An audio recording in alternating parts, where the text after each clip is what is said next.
Hello అండి, నవరాత్రిలో 7వ రోజు ప్రసాదంగా శాకాన్నం చేస్తున్నాను. ఈరోజు రేపట్లో మీకు 9 ప్రసాదం రెసిపీలు అప్లోడ్ అవుతాయి.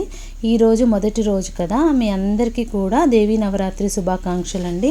ఈరోజు నుండి నేను చేసుకునే ప్రసాదాలు మీకు అప్లోడ్ చేయట్లేదు, ఎందుకంటే ఆల్రెడీ నేను మీకు ఈజీ అవుతుందని ముందుగానే మీకు 9 ప్రసాదాలు అప్లోడ్ చేశానండి.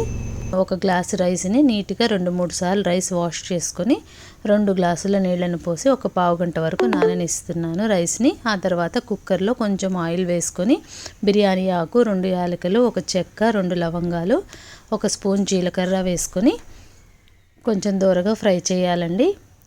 అందులో కొన్ని క్యారెట్ ముక్కలు తగినన్ని వేసుకోండి, కూర ముక్కలు, ఆలుగడ్డ ముక్కలు, బీన్స్, బఠానీ, స్వీట్ పొటాటో కొంచెం 4 ముక్కలు వేసాను, టేస్ట్ వస్తుంది. 2 పచ్చిమిరపకాయలు నిలువుగా చీరుకొని వేసుకొని ఫ్రై చేసుకోవాలి. కూర ముక్కలు కావాలంటే ఇంకా ఎక్కువ కూడా వేసుకోవచ్చు. ఇందులో చిక్కుడుకాయ, వంకాయ ఇటువంటివన్నీ కూడా వేసుకోవచ్చు.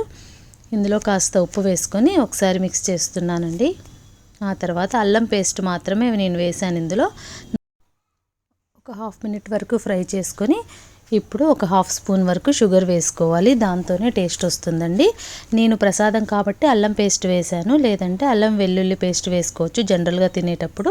ఆ తర్వాత నానిన రైస్ నీళ్ళతో సహా వేసేసుకొని ఇంకొంచెం ఉప్పు, కొత్తిమీర పైనుంచి చల్లుకోవాలి.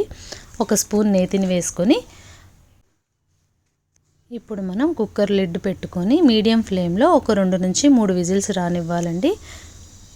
చూడండి, ఇప్పుడు ఒక 3 విజిల్స్ వచ్చేసినాయి. ఇప్పుడు మనకి శాకాన్న ప్రసాదం రెడీ అయిపోయిందండి. Thanks for watching.